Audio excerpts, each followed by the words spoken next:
Oi gente, tudo bom com vocês? Meu nome é Larissa e esse é o podcast Filme da Semana. No episódio de hoje eu vou falar dos filmes que eu assisti no mês de janeiro de 2025. É o primeiro recap mensal desse ano de 2025 aqui no podcast. E a estrutura vai ser muito parecida com a do ano passado. Eu vou falar de todos os filmes que eu assisti pela primeira vez na minha vida no mês anterior. A ordem que eu falo delas é mais ou menos um ranking. Eu começo falando dos filmes que eu gostei menos até os filmes que eu gostei mais. Ao todo eu assisti 11 filmes que são inéditos pra mim e fui uma vez no cinema. Quando chegar cada filme eu vou falando onde que eu assisti e onde que tá hoje pra assistir, né? Começo de ano eu sempre fico muito animada pra cumprir metas e ver filmes diferentes. Ver filmes de países diferentes, tem muitos países aqui no episódio de hoje. E eu meio que comecei a minha maratona do Oscar, mas não muito assim, porque os indicados saíram no final do mês. Por mais que não foi nenhuma surpresa, eu já imaginava os filmes que iam ser indicados. Nada como ter a lista de fato para eu me impressionar ver alguns filmes que eu ou não vi, ou tô com preguiça, ou não consegui ainda ir atrás dos arquivos e tal, mas fevereiro vai ser um mês que vai ter muito mais filmes de Oscar. Então no episódio assistido de fevereiro vai ter muita coisa de Oscar, e eu vou falar bastante coisa de Oscar aqui também. Eu tava montando mais ou menos o calendário do podcast do mês de fevereiro e começo de março. O Oscar é dia 2 de março, e no sábado, dia 1, vai sair o meu episódio com as minhas apostas e, sei lá, os filmes que eu gostei mais, os que eu gostei menos. É mais as minhas apostas mesmo. E eu quero, no sábado anterior, dia 22, fazer um episódio só sobre todas as tretas que estão acontecendo nessa campanha de Oscar, que não são poucas. Assim, não é nada inédito ter tretas e ter confusão e empurra-empurra, essas coisas. Mas esse ano acho que as coisas estão passando um pouco dos limites. Eu gravo esse episódio no dia 5 de março, numa quarta-feira, no final da tarde. Então, provavelmente vai ter o som dos pássaros cantando ao entardecer ao fundo, assim, pra dar essa ambientação pra vocês. Acho que a semana que vem vai ser atualização de leituras, porque eu já comecei o ano muito leitora. Então, semana que vem vai ter atualização de leituras. Então, esse é o calendário das próximas semanas. Fiquem ligados. Podcast em todos os agregadores. Vocês estão ouvindo isso, vocês sabem, né? Então, vamos pro episódio de hoje. Vamos pros filmes que eu assisti no mês de janeiro. Ao todo, foram 11 filmes inéditos pra mim. Não teve nenhuma revisitação, não vi nenhum filme repetido. Foi um mês que eu acabei focando um pouco mais em leitura, porque eu tava lendo um livro muito bom, que eu comentei lá no Instagram, @filme.a.semana. Vou comentar no próximo episódio do podcast, né? Enfim, não é a pauta aqui de hoje. Então eu vou começar pelo filme que eu gostei menos e gradualmente eu vou até chegar no meu favorito do mês, que vai se tornar um dos favoritos do ano, porque é um filme que eu gostei muito. Mas vamos lá. Em último lugar aqui nessa lista é O Urso do Pó Branco, ou Cocaine Bear, um filme de 2023, dirigido pela Elizabeth Banks. Sim, a atriz. Esse não é o primeiro filme dela como diretora, se não me engano o primeiro foi A Escolha Perfeita 2, que é o Pitch Perfect, lá o filme das meninas que canta. Esse não é o primeiro, não é o segundo, porque ela fez As Panteras, de 2018. Nenhum desses filmes eu morro de amores, mas nenhum deles foi tão ruim quanto O Urso do Pó Branco. Eu lembro quando esse filme saiu, eu achei bem absurda, assim, a premissa, mas absurda de um jeito legal, interessante. E aí, agora, eu tava zapeando pelo catálogo, minha mãe sem querer assinou o Telecine pelo Prime Video, então eu falei, vou ver filmes no Telecine, esse filme tá lá, então eu resolvi pegar pra ver. E meu Deus, que loucura! E eu não digo isso no bom sentido, assim, eu não gosto de ser anti-recomendação ou de falar mal dos filmes, eu sempre tento buscar coisas positivas nos filmes pra falar aqui, mas nesse filme eu não achei nada de positivo, sabe? Tipo, ele se vende como algo baseado em fatos reais, mas eu confesso que eu não tive a curiosidade de ir atrás disso, porque alguns filmes que eles são meio absurdos e quando você vê que é baseado em fatos reais, aí você fica curiosa, eu vou lá no IMDb, vejo a curiosidade, ou às vezes tem as fotos no final do filme. Nesse filme eu só queria que ele acabasse, quando ele acabou eu falei, graças a Deus que acabou, e desliguei a TV. Porque eu nem lembro direito pra falar a premissa, tipo, tem esse urso que ele tirou uma carreira de cocaína e ficou maluco e começa a matar as pessoas. Mas tem várias coisas acontecendo, tipo, tem muitos núcleos, tudo nesse parque, nessa reserva norte-americana, né? Então tem essa vibe, assim, de desenho da Hanna-Barbera. Tem 2 adolescentes que eles querem ir numa cachoeira e eles meio que fogem de casa pra ir nessa cachoeira. Aí tem um outro casal também que tá, tipo, se aventurando na trilha. E aí tem uns guardas florestais que também acabam cruzando o caminho com esse urso, e tem um criminoso fugindo, aí tem a mãe das crianças que vai atrás das crianças. Tem muita coisa acontecendo, são muitos personagens, um elenco super estrelado. Por exemplo, tem a Kerry Russell, do The Americans, tem o menino que fez o Solo no filme do Han Solo, tem o Ray Liotta, tem a Margot Martindale, tem o Jesse Tyler Ferguson do Modern Family, tem aquele barbudo ruivo do Game of Thrones. E tem quem eu fiquei mais surpresa, porque a menina adolescente, eu ficava olhando pra cara dela e falava, meu Deus, eu conheço essa menina, de onde que eu conheço essa menina? Ela é a Brooklyn Prince, que é a menina do Projeto Flórida.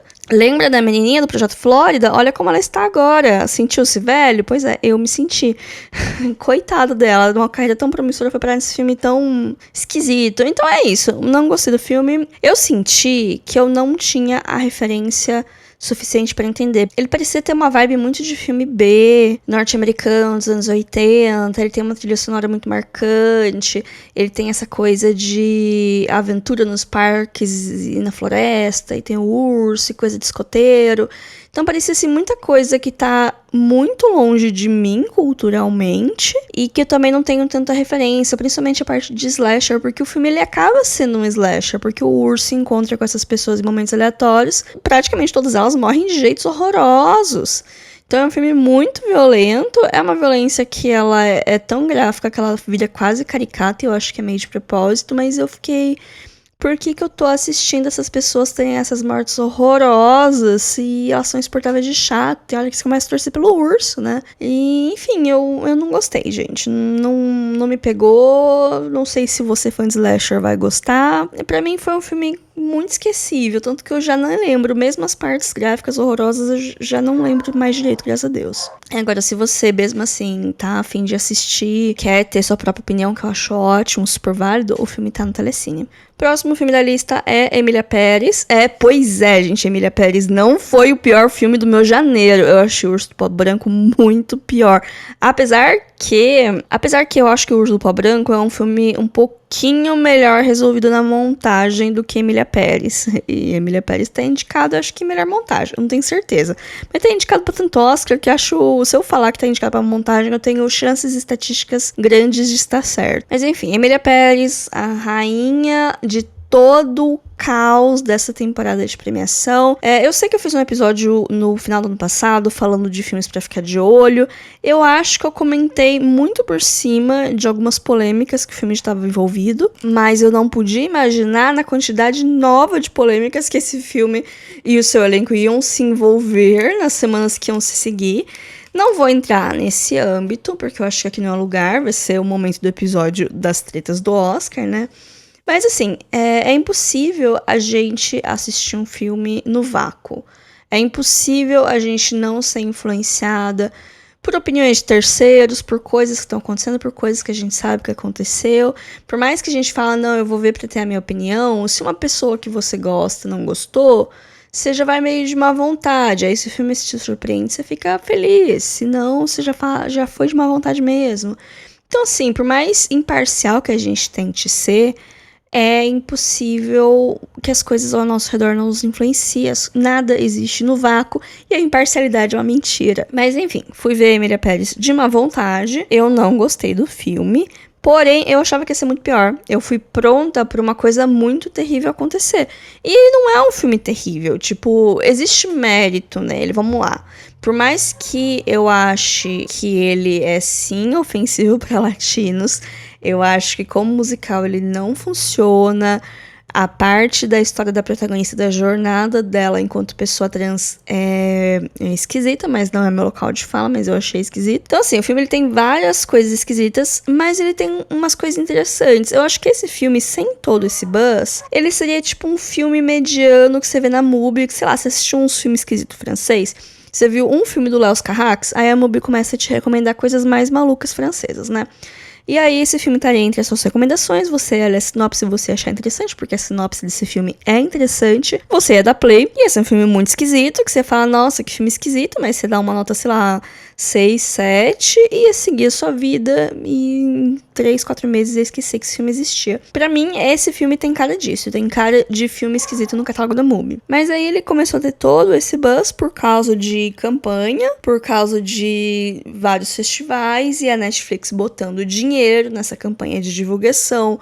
Esse filme estando em todos os lugares, as pessoas falando bem, os norte-americanos amaram. Eu tenho uma teoria do porquê esse filme tem tão lá fora, que eu acho que o norte-americano não tá acostumado a ver filme que não seja de Hollywood, que é tudo muito mastigado, salvo exceções, mas filmes com histórias muito mastigadas. E aí aparece esse filme que ele é fácil de entender, mas ele tem uma camada de parecer ser mais difícil do que ele realmente é.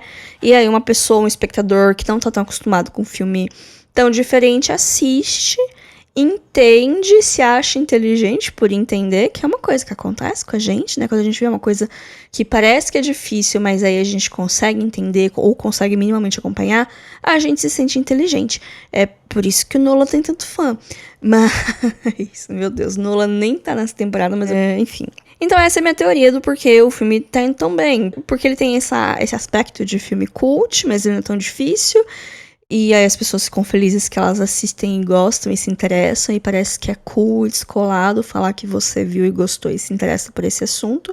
Com um elenco que o norte-americano conhece, são atrizes conhecidas, são atrizes norte-americanas, é importante frisar. Não a Carla Sofia Gascon, que é a protagonista, ela é espanhola. Ela nem mexicana é, ela é espanhola. Mas a Zoe Saldanha e a Selena Gomez, elas são norte-americanas. Então são rostos que eles estão acostumados a ver, e o filme fala sobre um assunto que eles acham que entendem, ou que minimamente se dizem interessado. É um filme extremamente estereotipado. Ele começa interessante. Eu vou falar que os primeiros 15 minutos do filme eu até tava gostando. Eu falei, nossa gente, mas não é tão ruim assim.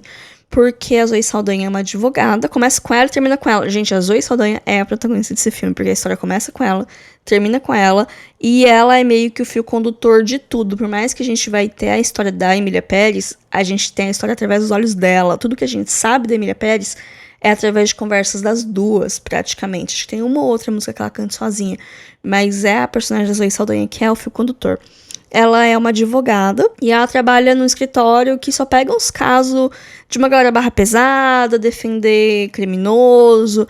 E ela é muito boa nisso, mas ela não se sente valorizada. E ela também sente meio que uma culpa de estar defendendo pessoas que claramente são culpadas, né? Ela canta sobre essa frustração e isso eu acho interessante. Esse começo do filme eu acho interessante. Porque eu achava que as músicas do musical, elas iam ser meio que uma forma de mostrar como que a Zoe Saldanha não tá feliz com essa situação, de como ela tá desconfortável, de como ela queria mais da vida dela, e que o musical ia ficar restrito a isso. Mas não fica. O musical, ele tem várias coisas, ele aparece em vários momentos, vários personagens cantam. Então, assim, ele começa com um conceito interessante e aí as coisas vão desandando. Que aí tem a personagem da Carla Sofia Gascon, que no começo do filme ele ainda não transicionou de gênero e ele é um grande criminoso, um chefe de cartel, assim, uma pessoa muito perigosa que contrata a Zoe Saldanha porque ele quer fazer a transição e quer uma nova vida, porque isso não é ele. É esquisito, é como se tudo que ele fez enquanto criminoso fosse porque ela está perdida, tá nesse negócio de eu preciso fazer isso pra ser respeitada, mas essa não é quem eu realmente sou. Aí eu fiquei, tá bom, querida. Aí ela fala que tá no tratamento hormonal já tem 2 anos, só que ela é casada com a Selena Gomez. Como que sua esposa não percebe que você tá em tratamento hormonal há 2 anos? Não sei se eles estão casados há tanto tempo assim. Eles têm 2 filhos pequenos, 2 crianças, não sei ver a idade de criança, eu vi os atores, não sei, eles podem ter entre 2 e 5 anos. Eu acho que é essa idade, acho que um tem 2, outro tem 5, é o que eu chutaria. Mas enfim, e aí ela quer fazer tudo isso, mas ela não quer contar pra esposa, que é a Selena Gomez, e aí ótima ideia, e forja a própria morte pra renascer nessa nova vida, livre do crime, que aí também, querendo ou não, ela se livra de todas as acusações que estão nas costas dela, né? Se livra da família e vai viver a vida dela. Até que eventualmente as coisas do filme acontecem. E eu achava que esse negócio da transição ia ocupar um espaço muito maior do filme que ele ocupa. É a primeira meia hora e depois muda. Então, eu acho que é isso. Tipo, o filme ele começa de um jeito que você fala, não, beleza, não tá tão ruim. Só que aí ele fala, não tá tão ruim, vai ficar pior. E aí ele vai ficando pior. E cada hora que passa ele vai ficando pior. E o final dele é horroroso. Nossa, o que acontece com os personagens é uma coisa tão besta e tão clichê e tão esquisita. E o filme todo, ele tem uma vibe de novela mexicana, de filme do Almodóvar, que é cafona, mas cafona ruim.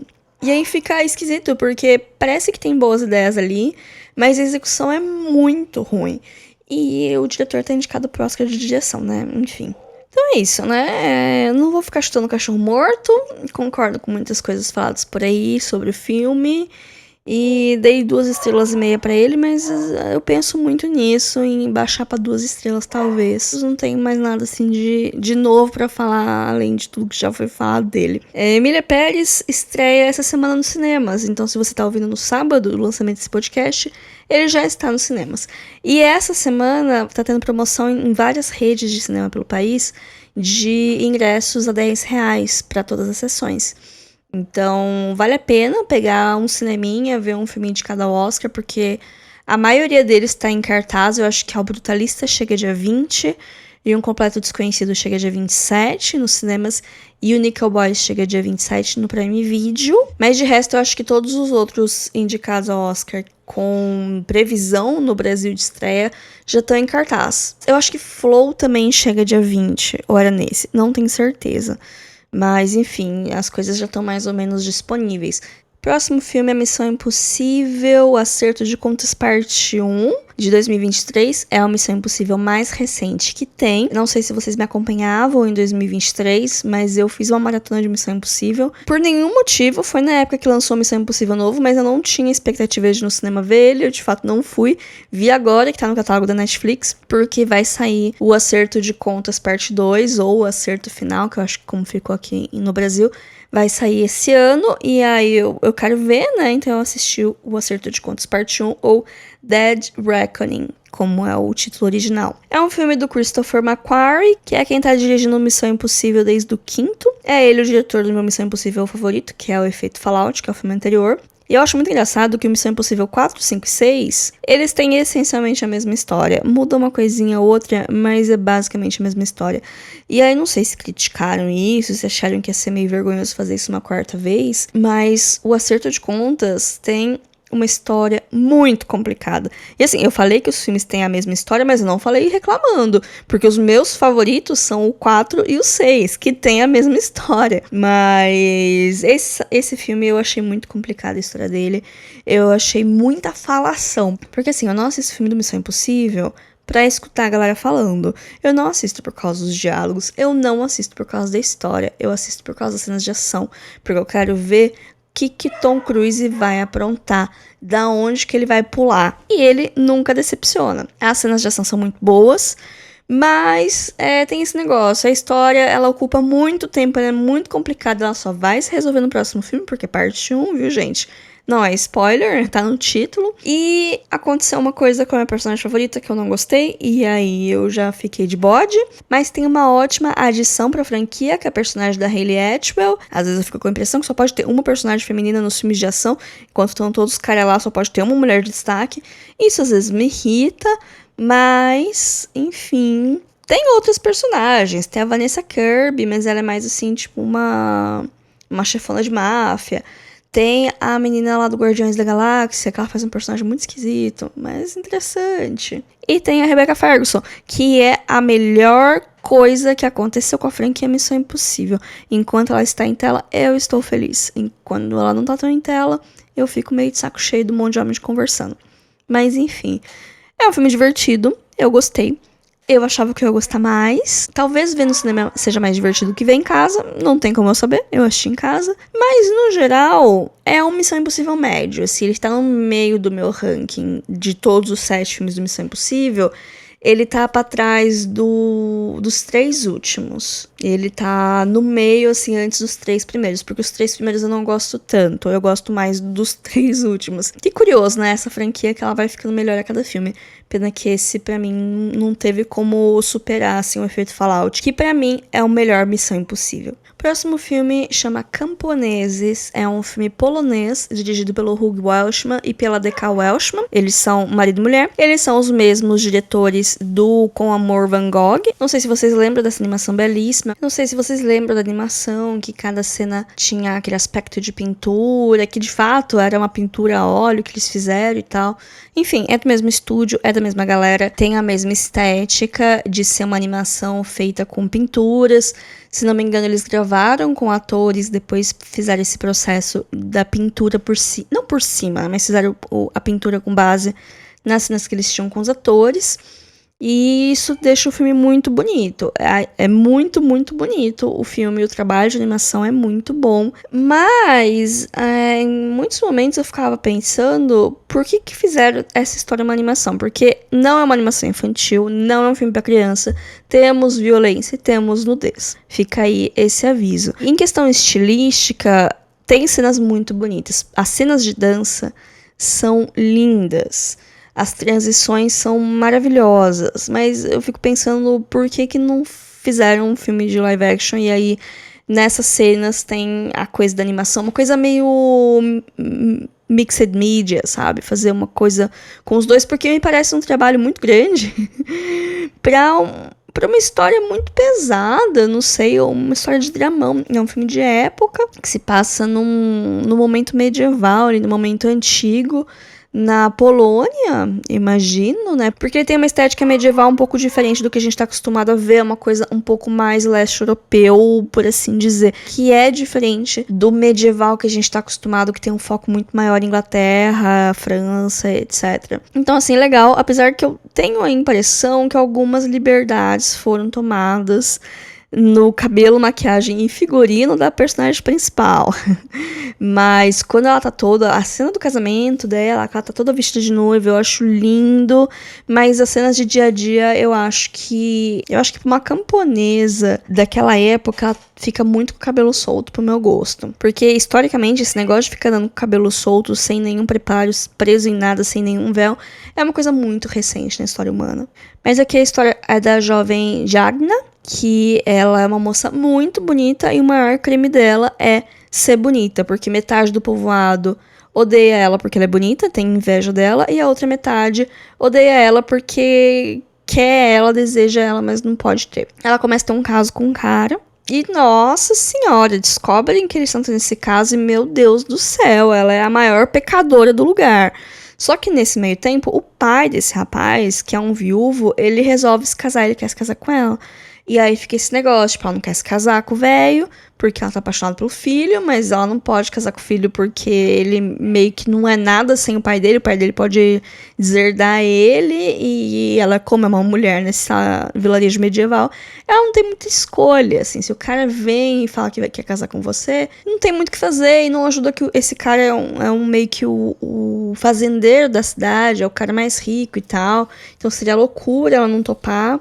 E ela casa e aí muitas coisas acontecem por causa disso, né? Por causa desse caso que ela tem. Porque ela é muito bonita, sabe? Gente, ser bonita demais só traz problema pra Jagna. E a atriz é muito bonita, mas eu olhava pra ela e eu tinha a impressão de que essa menina conhece um iPhone, sabe? Quando você vê uma pessoa que não parece que pertence nesse universo de época. Todos os outros personagens cabiam super... Mas ela, não sei se é por causa dos figurinos, que às vezes era meio muito básico.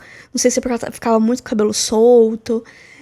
Eu não comprei tanto, assim, essa ideia dessa pessoa medieval, né? Mas enfim, é um filme bem feito. É uma história interessante, apesar que é triste. Fica, né, esse aviso. Não é um filme pra criança.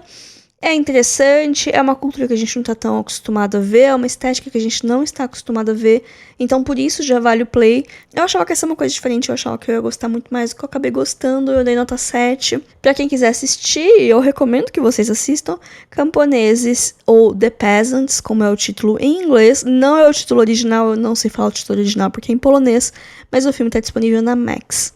Próximo filme é A Hora da Estrela, da Susana Amaral, filme de 1985, nacional. Eu li A Hora da Estrela no passado, e eu sabia que tinha um filme. Eu adorei o livro, mas eu fiquei pensando muito em como que iam traduzir isso pra tela. Porque A Hora da Estrela é um livro muito peculiar. Muito, muito peculiar.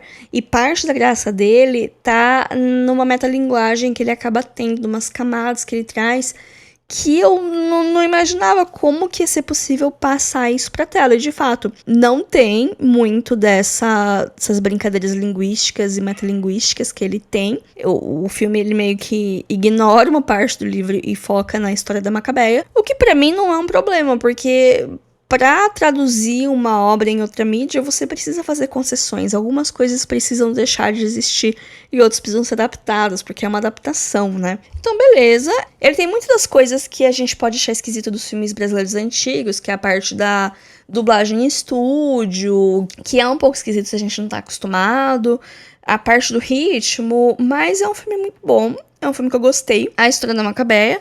Ela é uma jovem nordestina que se mudou pra São Paulo. No livro é no Rio, mas acho que no filme é São Paulo. Depois que a tia dela morreu, ela é órfã, foi criada pela tia. Depois que a tia dela morreu, ela se mudou pro Sudeste e trabalha como datilógrafa. Mas ela não é muito boa no trabalho dela. Ela mora numa pensão onde ela divide quarto com mais outras mulheres. Ela não tem grandes ambições na vida dela. Ela tá lá, ela não é muito feliz, mas ela também não é muito triste. Ela não conhece muita coisa, mas ela também não tem curiosidade de conhecer tanta coisa. Ela é isso, ela é uma pessoa extremamente mediana em tudo que ela se propõe. Ela vive uma existência muito mundana, e é esse o ponto, assim, da gente acompanhar a vida dela por alguns dias, algumas coisas vão acontecendo, e a gente vê como que ela reage ao mundo à volta dela. É muito curioso. Eu vou ser a pessoa que fala, o livro é melhor, porque o livro, ele é genial. É realmente um patamar muito difícil pro filme chegar. Eu acho que ele nem tenta chegar nesse patamar. Mas, no geral, é um bom filme. É um filme vintage brasileiro dirigido por uma mulher, o que por si só já é uma coisa notável.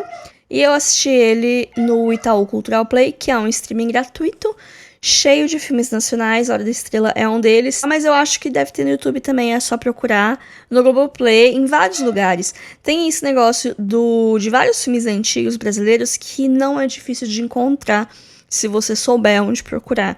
E esses são ótimos lugares para procurar. Sesc Digital, Itaú Cultural Play, ou procurar no YouTube mesmo. Talvez a qualidade não seja tão boa quanto nesses outros lugares, mas é capaz de achar lá também. Próximo filme é Nosferatu, o de 1922. Eu entrei numa pira no começo do ano que eu precisava ver Nosferatu. Na verdade, foi um FOMO, né? Um Fear of Missing Out. Eu não tava ligando muito pro Nosferatu do Eggers. E aí eu vi todo mundo falando bem. Eu falei, não, eu preciso assistir esse filme. E aí, um dia antes, eu resolvi assistir o Nosferatu de 22. Eu queria ter assistido do Herzog, não deu tempo. E depois eu acabei esquecendo de ir atrás, confesso. Mas o Nosferatu de 1922 é uma aula de cinema, gente, isso aqui. É um filme alemão, um filme mudo, dirigido pelo F.W. Murnau. Esse aqui é um grandíssimo exemplo do expressionismo alemão enquanto estética, enquanto forma narrativa. E é inacreditável como praticamente toda a cena desse filme virou referência para outras coisas da história do cinema. Tudo que eu vi aqui eu já vi em outro lugar, e isso só prova como que esse filme é icônico, como esse filme é importante, e mais de 100 anos a gente continua falando dele. Vocês não acham isso uma loucura? Ver um negócio que foi feito há mais de 100 anos atrás? Tipo, todo mundo que participou da produção desse filme já morreu. Eu entro nessas pilhas às vezes. Foi esse filme que começou com o negócio do Nosferatu, que assim, não sei se vocês sabem, na época, Drácula ainda não era domínio público.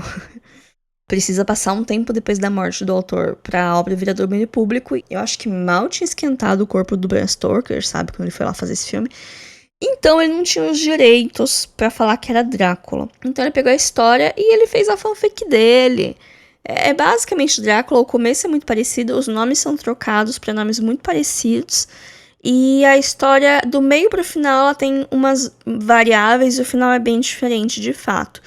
Mas quem fala hoje mal de 50 Tons de Cinza por ter começado como uma fanfic de Crepúsculo, nem imagina que tem um monte de coisa que é super famosa e super uau, monumentos da cultura, nossa, que vieram de fanfic, né?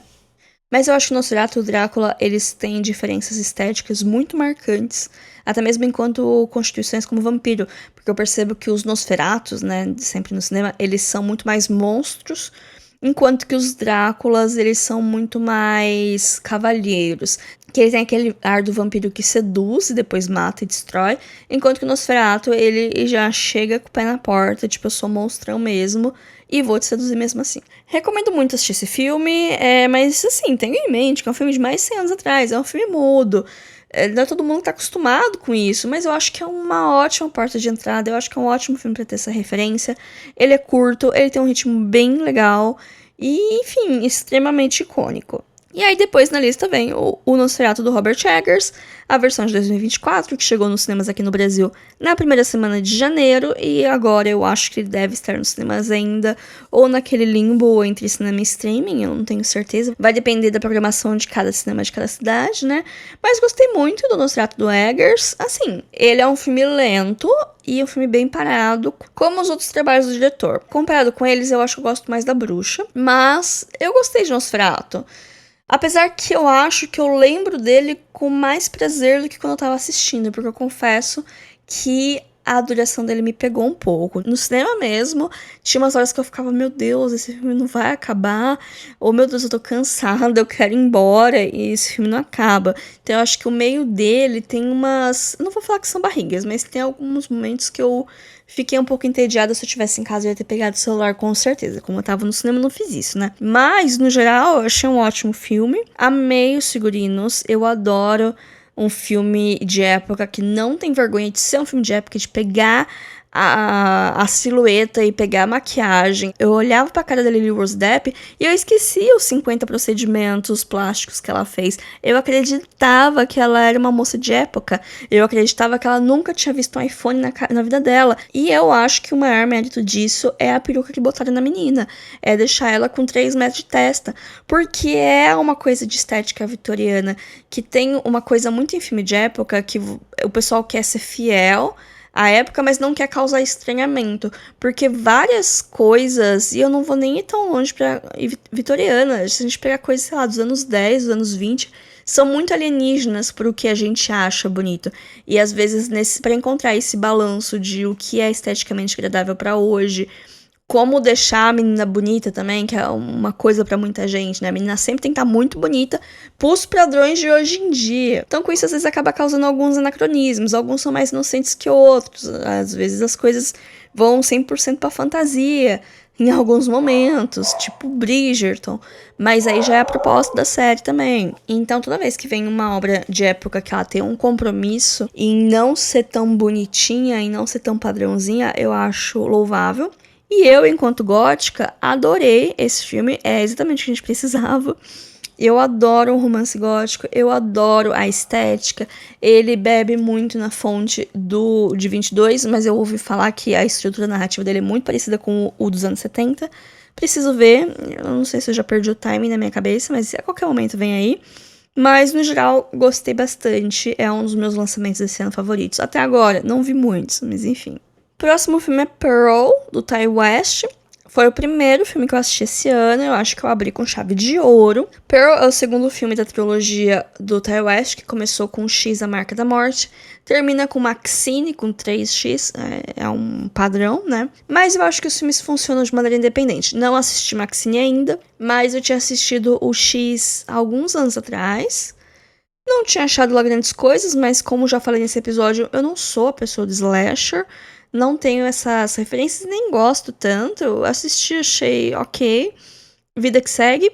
E agora Pearl eu gostei bastante, porque Pearl não é slasher. Ele é um terror, ele tem uma coisa um pouco mais psicológica, um pouco mais assim de thriller, de gente perturbada, mas ele também vai ter as catarses de violência que ele tem. E é muito violento quando ele fica violento. Mas o que eu gosto mais dele é a vibe. É um filme extremamente colorido. Ele tem muitas referências de Mágico de Oz. E a Pearl, coitada, ela só queria...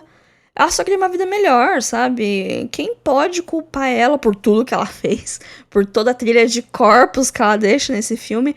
Ela só queria ser uma estrela, porque na verdade ela é uma estrela. Esse filme deixa a X muito mais triste, porque a Pearl, ela é uma personagem que ela aparece no X, ela já é mais velha, e aí que esse filme meio que vai contar da onde que ela surgiu, quem que ela é, né? O que passa pela cabeça dela.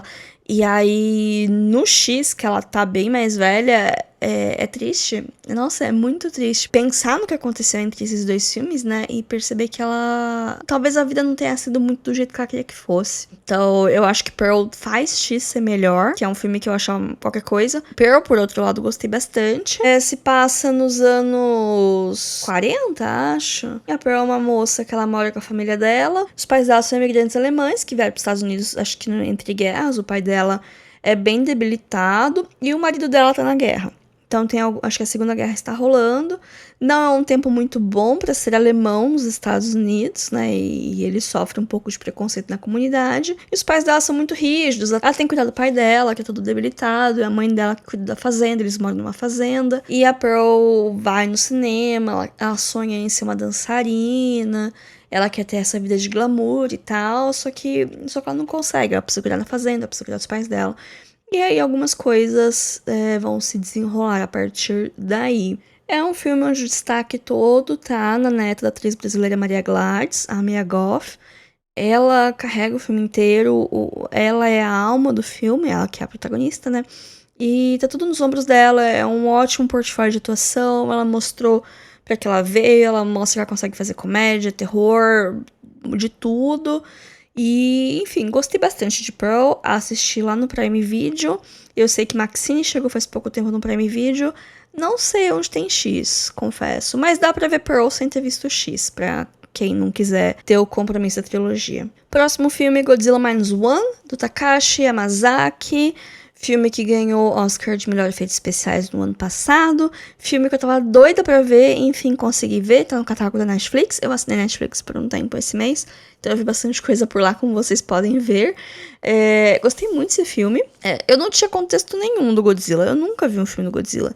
Tipo, eu sei mais ou menos o que ele representa no cinema japonês. Porque o Godzilla é uma grande metáfora dos horrores que o Japão enfrentou na Segunda Guerra e no pós-Segunda Guerra. Ele, às vezes, é uma personificação, por assim dizer, das bombas atômicas. É uma ameaça que surge do nada e devasta a cidade inteira. É um grande trauma coletivo que o país carrega. E no cinema japonês o Godzilla tem esse peso. Enquanto que no cinema hollywoodiano o Godzilla é só um monstrão que destrói a cidade. E precisa ser detido pelo exército ou lutar com o King Kong. Escolha seu final. E o Godzilla Minus One se passa no finzinho da guerra. A gente vai ter um protagonista que ele é um piloto de avião. Mas ele participou do finzinho da guerra mesmo. E aí ele presenciou um ataque do Godzilla. E ele viu os horrores daquele ataque, mas ele sobreviveu. Só que ele meio que sobreviveu porque ele foi covarde. Então tem uma grande questão no filme que é a parte da honra e essa parte da coragem, que eu sei que é uma coisa bem importante na cultura japonesa. É uma coisa bem importante em várias culturas, né? Essa coisa da honra, né? E, enfim... E aí ele sobreviveu, aí ele tenta reconstruir a vida dele no pós-guerra. Ele acaba conhecendo uma moça que tem um neném que não é dela, um neném que ela achou, assim, naquela bagunça da guerra. E aí eles meio que formam uma família. E eles vão vivendo a vida deles, reconstruindo no pós-guerra, até que o Godzilla volta a ser uma ameaça. E aí isso precisa ser resolvido. É uma sinopse simples, mas é um filme extremamente complexo, não na sua história, mas no que as coisas significam. Em muitos momentos eu tinha a impressão de estar vendo um filme histórico. Eu lembrava dele no dia seguinte e eu o lembrava como se fosse, sei lá, uma coisa histórica mesmo. Tipo, eu assisti um filme de Segunda Guerra. Tem uma cena que eu acho muito interessante, que ela é muito pequena e não significa muita coisa dentro do grande espectro do filme, mas que eu achei muito interessante, que mostra eles procurando as minas submarinas e destruindo, né, e desarmando as minas submarinas. E eu achei isso tão interessante, é uma cena tão curta, e eu fiquei pensando tanto nela, além de outras coisas, que em vários momentos eu me pegava pensando nesse filme enquanto artefato histórico mesmo, enquanto eu estivesse contando uma coisa que aconteceu.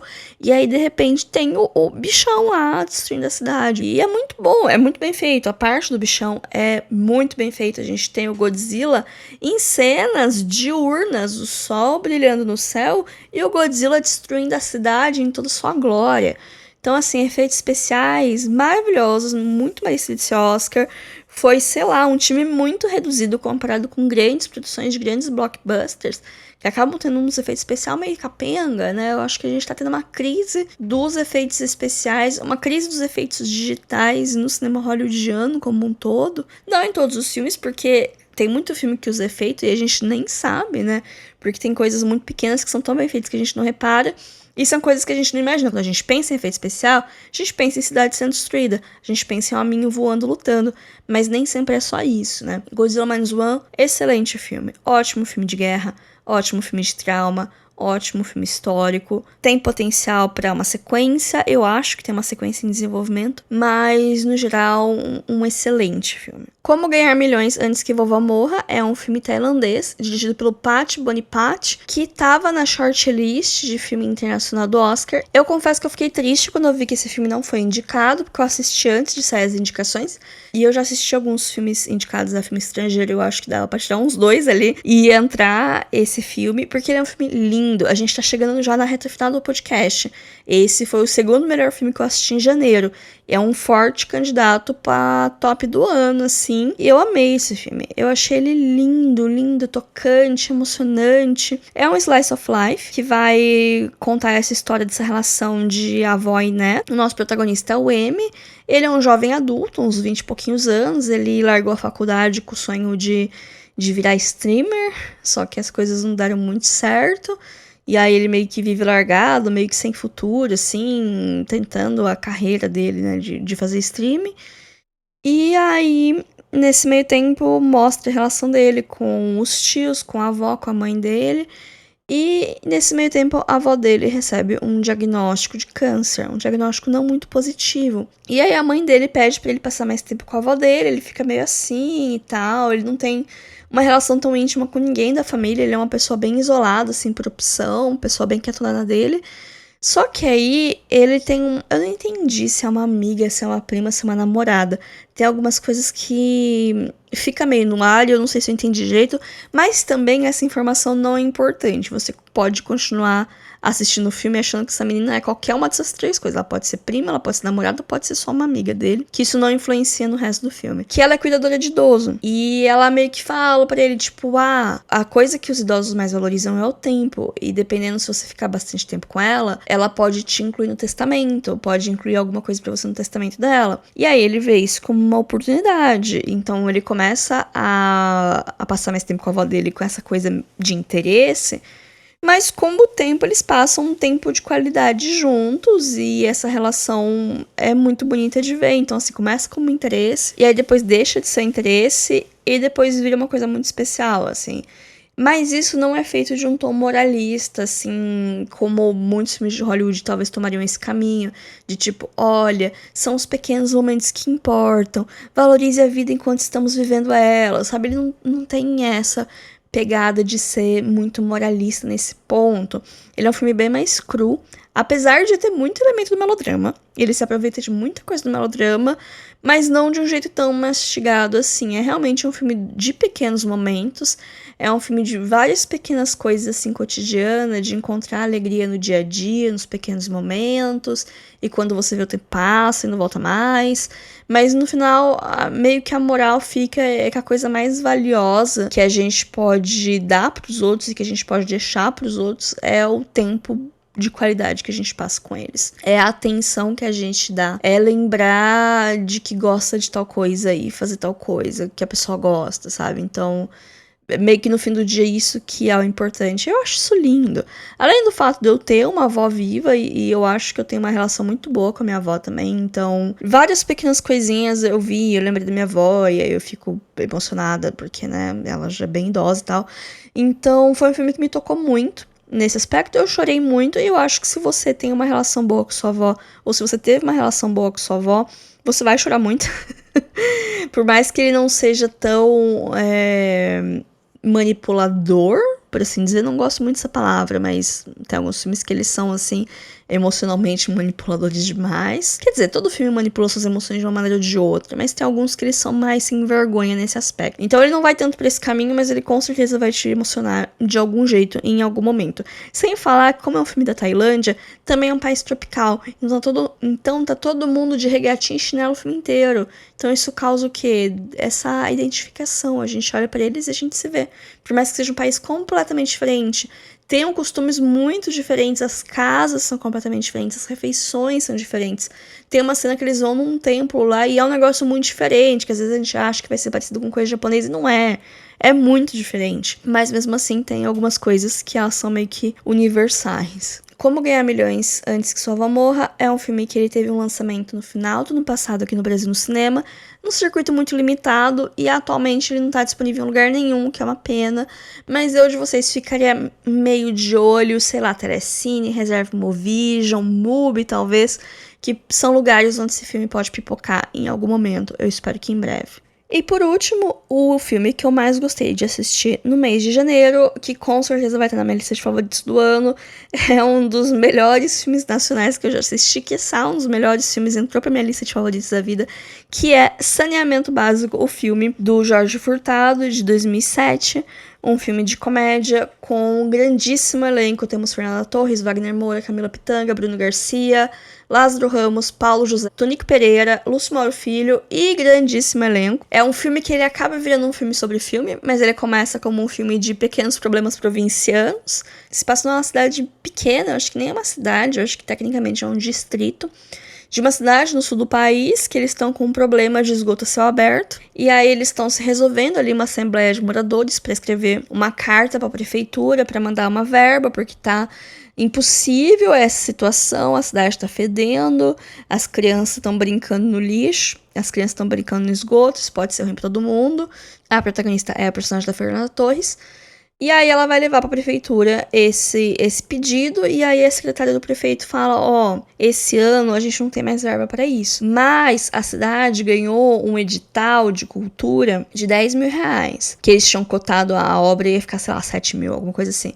Então ela falou, a gente tem um edital de 10 mil reais, só que é um edital de cultura. É um edital de audiovisual, vocês precisam fazer um filme de curta-metragem. E aí, se vocês fizerem um filme pra passar na escola, uma coisa assim, aí eu consigo liberar esses 10 mil reais, né, de verba pra fazer o filme. E aí a Fernanda Torres fica, não, beleza, a gente vai ver o que a gente faz. E aí ela fica nessa, meu Deus, o que a gente vai fazer? Ela encontra com o marido dela é Wagner Moura que está lindo. Ele é lindo, né? Mas nesse filme, nossa, não sei se é o ar meio bobão, que o personagem dele é um personagem meio bobão, mas de bom coração, sabe? Mas ela se junta com o marido dela. Os dois trabalham na marcenaria do pai da Fernanda Torres, que faz móveis, né? E aí eles vendem os móveis. Muitas pessoas práticas que nem tem tanto o hábito de assistir filmes, e eles vão ter que fazer esse filme. Eles ficam meio que perdidos como que eles vão fazer. E aí eles resolvem fazer um negócio educativo sobre a fossa. Mas acaba virando um negócio meio de monstro, porque tem um monstro da fossa. Mas aí a Fernanda chama a irmã dela, que é a Camila Pitanga, para ser a protagonista, a Silene Segal, você sempre será famosa.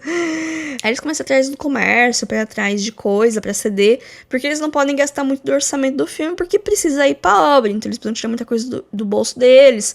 E aí eles estão muito perdidos, mas eventualmente eles vão pegando o jeito da coisa, e no final eles... Eu não vou falar exatamente o que acontece no final, mas começa com esse negócio de, tipo, burocracias e as pessoas sem muito acesso a coisas básicas, até como que o cinema pode mudar a vida das pessoas e mudar a dinâmica das cidades. O impacto até mesmo econômico que uma cidade tem em ser cenário de alguma coisa. Eu acho isso muito interessante. O roteiro desse filme é muito bom por causa dessa construção, porque ele vai mudando, assim, de direção e de ritmo ao longo da narrativa, sem você perceber que tá sendo uma mudança, mas no final você percebe. Todo mundo saiu mudado de lá, inclusive você. E é um filme engraçado, que é a melhor coisa dele. É um filme extremamente memorável, tem cenas icônicas que até hoje, quando eu passo por um Reels no Instagram com a cena da Silene com o vestido vermelho andando no mato, eu casco de rir.